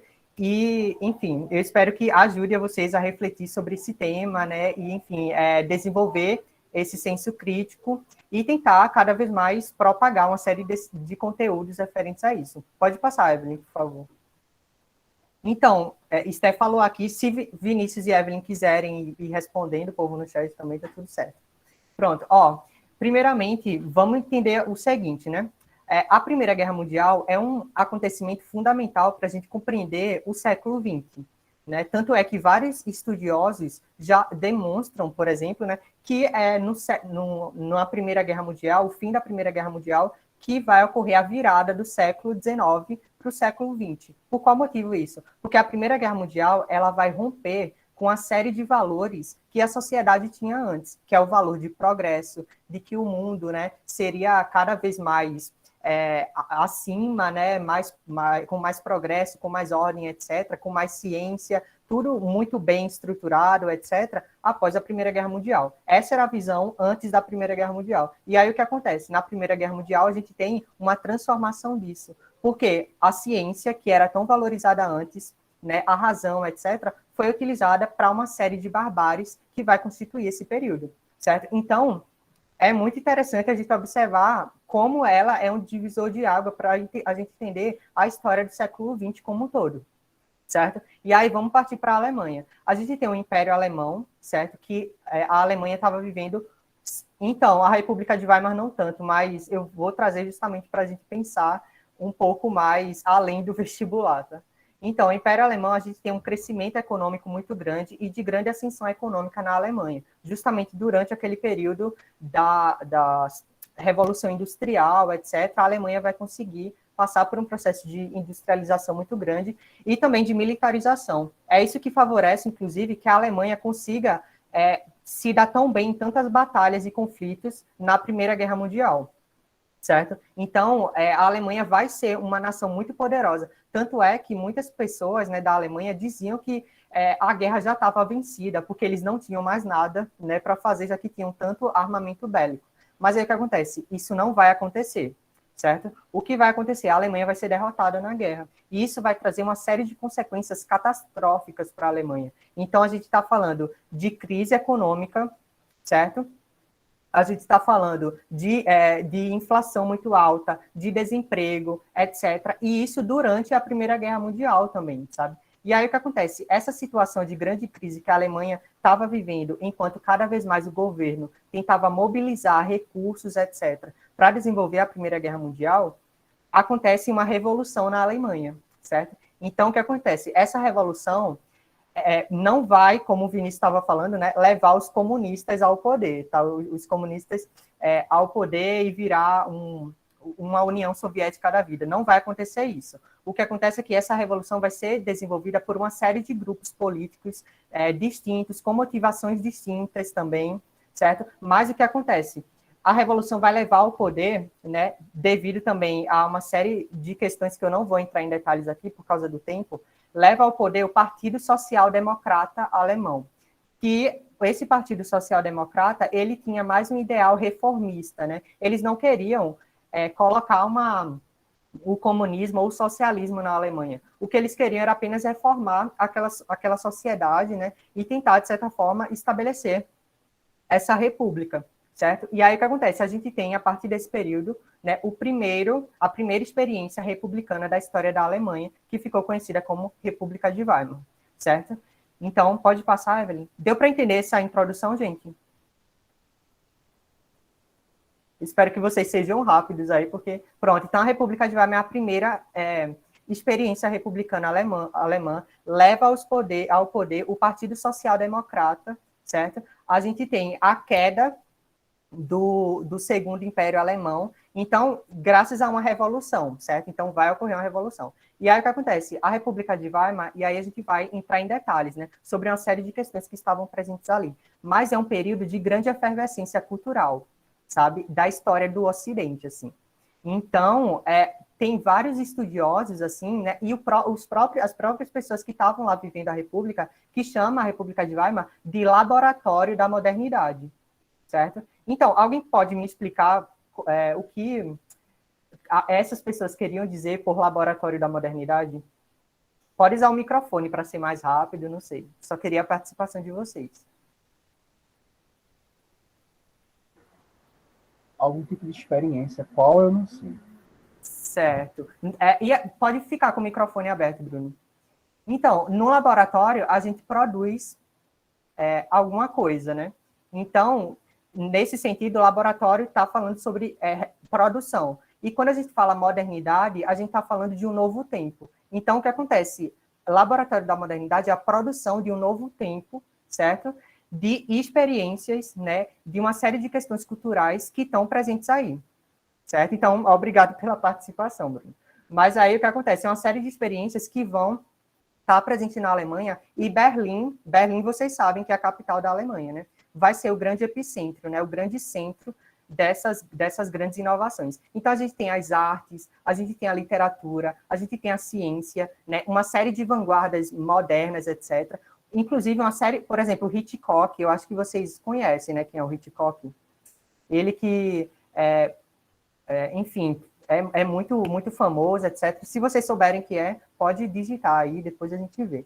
Enfim, vários estudiosos do cinema, inclusive, para formar uma série de questões. Isso, uma série, eles estavam estudando na República de Weimar, né? Para produzir filmes, produzir pinturas, inclusive a literatura.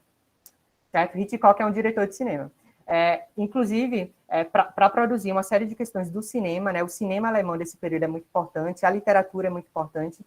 E uma outra questão é que vários turistas, né, iam para a Alemanha com esse objetivo de estudar mesmo, e também porque a censura, né, vai ficar muito fragilizada, né? Então, acaba que muitas publicações começam a correr solto na Alemanha, sabe? E essas pessoas que eram de outros países iam para a Alemanha justamente para publicar, né, para estudar, etc., porque aquilo era um ambiente de novo tempo e de novas novidades, assim, certo? E aí, outra questão são os movimentos sociais, a gente vai estudar agora. Passa aí, Evelyn. Gente, esse homem aí, ele é Magnus Hirschfeld, certo? Provavelmente, vocês nunca ouviram falar dele. Eu estou falando isso porque, de fato, é muito pouco conhecido aqui no Brasil, né? Mas vamos lá. Esse homem, ele é um dos pioneiros da causa, né, em prol da comunidade LGBT, certo? Então, ele é um dos grandes pioneiros, um grande estudioso. Para vocês terem uma noção, né, ele vai construir, né, em 1897, preste atenção, viu? Vou até digitar aqui. 1897, a primeira organização em prol dos direitos, né, da comunidade LGBT. Além disso, né, essa organização, enfim, estava relacionada a estudo, a divulgação de panfletos, né, para alertar a população e também para bater de frente com o Império Alemão, né, com o governo alemão, para buscar descriminalizar a homossexualidade masculina, né, porque a feminina não era criminalizada. Por um monte de fatores, mas não cabe ao caso desenvolver mais. Mas tinha esse parágrafo 175 que criminalizava, né, a homossexualidade e chamava também de doença, certo? Então, era considerada uma patologia. Então, essa organização, né, que ficou conhecida como Comitê Científico Humanitário, já estava dizendo, em 1897, certo? Antes da República, que isso era normal, né, fazia parte da natureza humana e que era necessário ocorrer esse respeito, né? E que a ciência deveria lidar com isso, não a igreja, sabe? Então, a gente tem desde 1897. E aí, esse homem, Magnus Hirschfeld, em 1919, ele vai criar um Instituto de Ciências Sexuais, localizado em Berlim, certo? Que vai ser um instituto, esse instituto, preste atenção, viu? Vê que coisa massa. Esse instituto, ele vai lutar também, né, em prol dessa comunidade, vai desenvolver pesquisas, etc., mas ele também vai acolher essa comunidade, certo? Então, no Instituto, né, durante a República de Weimar, vivia uma série de pessoas que eram, enfim, né, precisavam daquilo, né, como um espaço de novas experiências, como, por exemplo, transexuais, né, gays, lésbicas, etc., iam todos para lá, né, muitos iam para lá, para, de fato, viver aquela experiência, né, também passar pelo processo de estudos, também, que era muito importante naquele período. Então, pode passar, Evelyn? Pronto, então veja só, para vocês terem uma noção, na República de Weimar, vê que coisa foda, gente. Eu até estava falando para a Evelyn antes da gente começar, que o Magnus Hirschfeld, certo? Ele lutava tanto, né, em prol desses direitos, que ele também fazia com que a polícia, por exemplo, né, tentasse colocar para pessoas transexuais a possibilidade de conseguir vestir as roupas que quisessem, né, nas ruas, certo? Então, as roupas que se sentissem mais confortáveis, né, e tentasse, de fato, assumir essa identidade de gênero, enfim, contrária àquela que foi designada quando ela nasceu, né? Então, essas pessoas, elas podiam andar nas ruas tranquilamente, né, desde que apresentassem um passaporte. Isso é em Berlim, tá, gente? Nas outras partes da Alemanha, isso ainda era muito mal visto e perseguido, mas isso em Berlim funcionava dessa forma. Inclusive, uma outra questão é que podia também usar o nome social, essas pessoas, né? Então, aqui, vocês conseguem ver essa imagem? Comentem aí no chat. Ó, a gente está observando aqui que são Sim. 3 mulheres transexuais, né? Aqui, provavelmente, é um homem transexual. Então, preste atenção, tá? A gente está vivendo aí, na Alemanha, um novo tempo de grandes mobilizações, né? De grandes descobertas, né? De grandes questões que a gente discute atualmente e a gente chama atualmente de novo, quando, na verdade, já estava sendo discutido aí há muito tempo. E aí, o que acontece? O nazismo chega e vai acabar com a série dessas coisas, certo? Então, passa aí, Evelyn, por favor. Pronto, aqui a gente tem mais essa imagem, né? Em Berlim, gente, o parágrafo 175, que criminalizava a homossexualidade entre homens, ele não era tão... quase não era aplicado, né? Isso em Berlim. Nas outras partes da Alemanha, isso ainda era muito complicado. Como eu falei para vocês, Berlim é o centro disso tudo, certo? Berlim, preste atenção, tá? E aí o que acontece? Em Berlim, isso quase não ocorria essa criminalização, né? E aí, essas pessoas, elas tinham muito mais possibilidades para viver, né, o que quisessem, né, dentro daquela cidade, e viver essas novas experiências em novo tempo, certo? Então, havia uma certa tolerância dentro daquele espaço, né, que foi Berlim, durante esse período. Aí a gente observa também, vocês conseguem ver essa imagem, né? Que aí vocês veem pessoas, né, do mesmo gênero se relacionando, né? A gente vê uma série de questões que estão presentes aí, certo? Inclusive, Berlim, ela vai ser o centro do primeiro movimento LGBT em massa da história, certo? Da história do mundo, certo? Então, preste atenção, Berlim vai ser esse grande epicentro. Esse movimento, né, que era as chamadas ligas de amizade, também estavam espalhados por outros locais da Alemanha, né? Mas em Berlim, essa concentração era maior. E aí, pronto, aí vocês conseguem observar nessa série de questões e a importância de se lembrar disso, gente, certo? Porque Berlim, a gente tem esse novo tempo que vai sendo construído, certo? A censura estava muito relaxada, então vários escritos, né, estavam sendo disseminados, os termos homossexualidade, transexualidade, vão ser tudo construídos, né, na Alemanha, certo? Enfim, por uma série de estudos que vão ser desenvolvidos. Então, então você observa aí essa foto, e como isso é um novo tempo para a história da Alemanha, né? E a importância de se lembrar disso, porque o que acontece? O nazismo, ele vai tentar combater, né, uma série dessas questões, né, vai ocorrer perseguição contra pessoas da comunidade, né? Enfim, passa aí, Evelyn, por favor. Aí, a gente tem o primeiro filme com temática LGBT da história do mundo, do Ocidente, vamos dizer assim, né? Que foi o Different from the Others, né? Diferente dos outros. Que enfim, o Magnus Hirschfeld, ele vai participar, né? Um dos primeiros homens, né, a lutar por esse direito, né? Ele vai participar, né? E a gente ainda observa, né, como isso estava presente. Aí vocês observam a imagem do filme. Então, havia um relaxamento da censura, isso em Berlim, principalmente, né? Mais uma vez eu repito, que possibilitou a exibição de filmes, né? Escritos, etc. E isso favorece essa construção de um novo tempo. Passa aí, Evelyn, por favor. Pronto, essa imagem, vocês já viram? Essa imagem é bem conhecida, né? Nos livros de história. Ah, não viram ainda.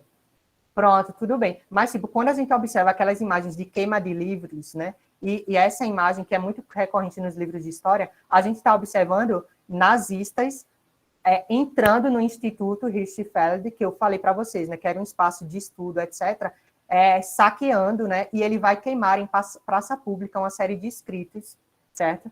Então, vocês observam, né? eu fico muito feliz de estar falando sobre isso para vocês, justamente porque é sempre bom a gente relembrar da memória dessas pessoas, né?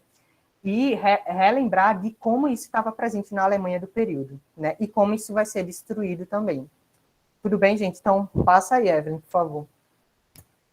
Pronto, então, depois de ter falado isso tudo, eu espero que vocês tenham gostado, né, dessa parte, conseguido compreender a importância disso, certo? Vamos entender a República, né? Então, a República de Weimar, e aí tá muito pequenininho, né, aí, mas enfim, depois vocês dão uma olhada mais. Pois é, Bruno, né, muito interessante esse assunto. Infelizmente, não dá para a gente adentrar em muitas especificidades, né, mas é muito importante a gente pensar nisso, né, e pensar como a Alemanha era um espaço de possibilidades naquele período, né, principalmente Berlim, porque é lá onde muitas dessas questões vão estar sendo discutidas, certo? E aí, enfim, pronto, nos tempos da República. Então, a República, pois é, José, muitos professores não falam, e isso é uma possibilidade, né, para vocês cobrarem também dos seus próprios professores para estudar, né, ou também para comentar nas próprias aulas, né? Sabe a Alemanha naquele período, sabe? A gente tá vivendo um período de grandes descobertas, né, de grande impulso de movimentos, etc. Então, é importante que vocês saibam disso, conheçam, deem uma lida mais aprofundada e, enfim, é isso. É muito importante mesmo a gente conhecer isso e a importância, certo? Nos tempos da República. Ó, a gente vai ter uma República de Weimar que vai ser muito instável, né? Porque, apesar de tudo isso que vai estar acontecendo, também a gente tem períodos, né, da República em que vai ocorrer uma fragilização, né, econômica muito grande que vai proporcionar uma série de conflitos, né? Mas vamos lá, a gente vai ter na República as consequências oriundas do Tratado de Versalhes, que é o tratado que vai punir a Alemanha, né, pela Primeira Guerra Mundial. Então, a Alemanha vai precisar reduzir a questão do material bélico, vai precisar perder territórios, né, e vai precisar pagar indenização aos países que participaram da guerra. Então, a gente vai ter uma instabilidade política muito grande, e aí até 1923, principalmente, isso está muito forte, certo? Então, o desemprego estava grande, a pobreza estava grande, etc. Mas isso começa a mudar em 1924 até 1928, quando a Alemanha consegue uma estabilidade econômica, né? Então, possibilita a industrialização, modernização, etc. E isso vai ser muito importante também, né? Evelyn já tinha falado, né, de como os Estados Unidos estava financiando, né, uma série de questões, e os Estados Unidos vai financiar muitos países destruídos pela guerra, e a Alemanha também vai construir um acordo nesse período. E aí o que acontece, em 1929, a gente tem uma coisa assim, né, tenebrosa, certo? Que é a crise de 1929, né, a Grande Depressão. Passa aí, Evelyn, por favor. Pronto, o Partido Nazista. E aí eu vou tentar pontuar algumas coisas. Então, o partido ele nasce em 1919, certo? E ele vai se chamar depois, né, em 1921, mais ou menos, de Partido Nacional Socialista. Pode falar. Professor, Sim. uma dúvida. O nazismo, ele tem ligação com a autocracia? Tem certas semelhanças, sim, certo? Porque quando a gente está falando de autoritarismo, né, totalitarismo, e esses modelos, né, em que a questão da força está muito presente, eles estão muito conectados. Sim. Então, É porque tem um filme chamado A Onda, que meio que simula isso, como se fosse nos dias atuais. Aí você acha que teria alguma relação, por exemplo, um ditador dizendo como vai ser as coisas, e eles só fazem as coisas com a permissão dessa pessoa específica, sim. sem menores governos ou sem menores opiniões? Sim, com certeza, com certeza. A gente vai ver isso já já. Então, ainda bem que você já antecipou algumas dessas características. Certo? Então, o partido ele nasce em 1919 e ele se chama Partido Nacional Socialista a partir de 1921. E o partido ele vai emergir também da Primeira Guerra Mundial, certo? E, enfim, Hitler, inclusive, ele participou da Primeira Guerra Mundial, né? E emerge também da revolta contra o Tratado de Versalhes, certo? Mas aí o que acontece? Muitas pessoas acham que a Alemanha, após a guerra, já está vivendo a ascensão do nazismo, e não é bem isso. O nazismo só começa a ganhar força a partir da década de 30. Por isso que é tão importante a gente lembrar da República de Weimar, porque Weimar nada mais é do que uma série de disputas políticas que vai estar ocorrendo, a todo vapor, né? Uma série de projetos políticos, projetos culturais, projetos de manifestações sociais, etc. Então, por isso é muito importante que a gente pense que o nazismo ele só começa a ganhar força a partir da década de 30. Certo? Então, ele começa, em 1923, por exemplo, o partido que Hitler apoia, né, o candidato que Hitler apoia, só consegue 1,1%. Veja só, 1,1% de aprovação. Então, não, gente, espera. Isso é em 1925, desculpa. Em 1923, aí está presente, né? Depois eu volto para isso. Em 1923, Hitler vai tentar dar um golpe de Estado e ele não vai ter sucesso, né? E aí ele, junto com outros seguidores, vai tentar dar um golpe de Estado, isso lá em Munique, tá? E o que acontece? Ele não vai obter sucesso e ele vai ser preso. Para vocês terem uma noção, né, também de que o nazismo não vai ser aceito como um movimento, porque ameaçava também, né? Tinha ideais muito, muito ruins e era ridicularizado também, né, por parte da população. Pode passar, Evelyn. Pronto, depois eu volto para isso, mas em 1,1% será o número, né, que o candidato que Hitler apoia em 1925 vai atingir, né? Então, para vocês verem que não tinha tanta popularidade assim até a década de 30. E aí, aumenta um pouco mais, Evelyn, por favor. Eu não sei, Karina, eu sou bem ruim com filme. Eu acho que Vinícius pode te ajudar com isso. Pronto, então, características centrais do nazismo. A gente tem um anticomunismo, certo? Ou seja, ele é um movimento contrário aos ideais socialistas e comunistas. No entanto, isso não impedia, né, que o nazismo tentasse utilizar símbolos comunistas. Porque qual era a ideia central, né? A partir do momento que ele usa símbolos comunistas, certo? Ele começa a tentar atrair outras pessoas da esquerda para o partido. Deu para entender isso, gente? Utiliza símbolos comunistas para atrair outras pessoas para o nazismo, certo? Até o próprio nome, ó, Partido Nacional Socialista dos Trabalhadores Alemães, certo? Socialista também vem com essa pegada, né, de tentar atrair a classe trabalhadora para o partido, etc. Só que eles não eram, não gostavam do comunismo, né, eles repudiavam, então era o anticomunismo aí presente. Só que eles pegavam a cor vermelha, né, o nome socialista, justamente para atrair mais pessoas.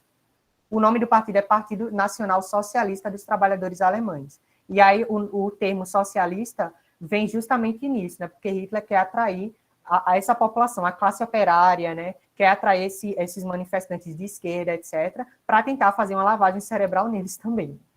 Enfim, e aí, vamos lá, a gente tem também o pan-germanismo, que é a ideia de que os povos germânicos precisam dominar o mundo, certo? Porque eles consideravam o povo germânico como a raça ariana, certo? Que é justamente a ideia de que é um povo herdeiro, né, de uma raça pura, né, e essa raça pura precisa ser resguardada, né, precisa ser preservada, e essa raça pura precisa dominar o mundo, certo?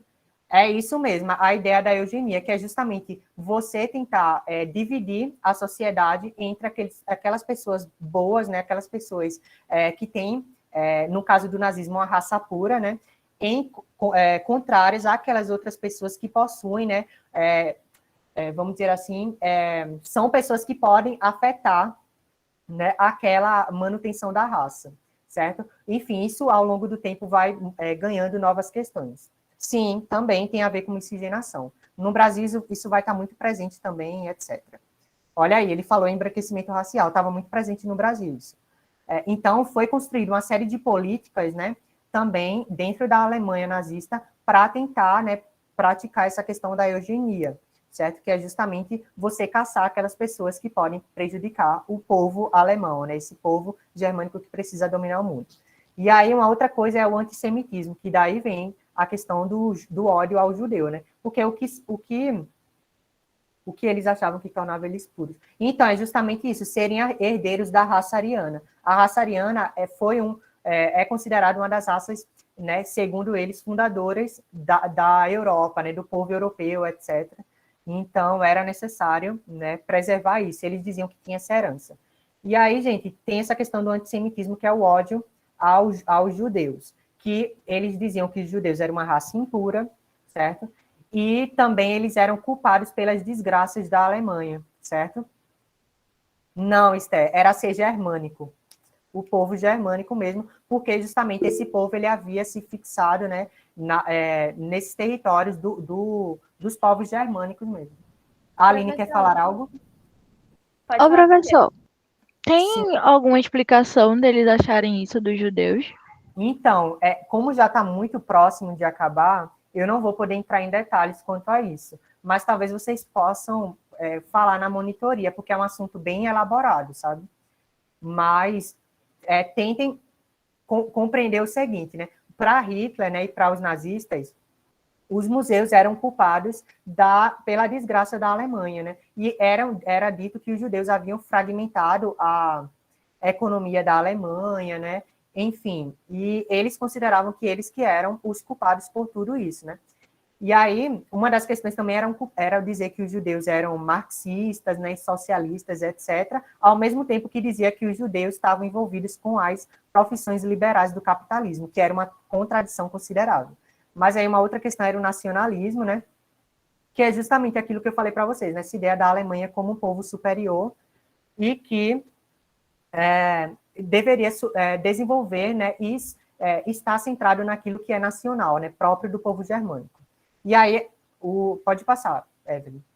Nossa, a gente já está bem Ô, professor, atrasado, né? Oi. uma dúvida rapidinha. É porque o senhor falou que era eles serem herdeiros dos povos germânicos, só que o senhor falou também que era características raciais que incluiu.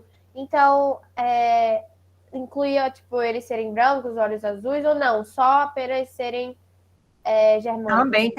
Também tem isso, certo? Tem essa questão do Então, uma pessoa fenótipo, né? negra era excluída? Isso mesmo. Tem a questão do fenótipo e de ser visto assim, né? Como um branco, os traços também, etc.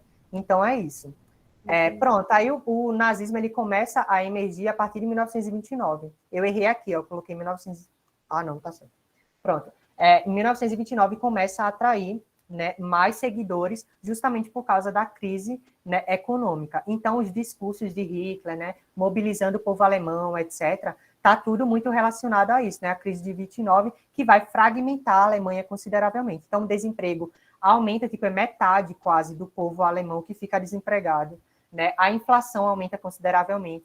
Então, a Alemanha vive um período de grandes turbulências. E o que acontece em períodos de turbulência, a gente sabe, porque a gente viveu isso aqui, né? As pessoas começam a acreditar em discursos fáceis, né? Em pessoas que querem salvar o país, em pessoas que vão dizer, a Alemanha acima de tudo, né? Como Hitler dizia também, né? A Alemanha acima de tudo, né? Considera essa questão do nacionalismo, etc. Então, sempre em momentos de crise isso acontece, tá, gente? É algo que faz parte do universo político de uma série de períodos históricos. Então, no nazismo isso vai acontecer. Em 1932, o Partido Nazista ele vai conseguir 230 cadeiras no parlamento alemão, certo? E Hitler ele vai se tornar chanceler da Alemanha, que era um cargo abaixo do de presidente, certo? E aí o que acontece? Em 1933, o hashtag foi incendiado, né? E Hitler vai colocar a culpa na oposição. Quem era essa oposição? Principalmente comunistas, né? E sociais-democratas. Pode passar, Evelyn. Pronto, então, a partir disso, a gente tem, né?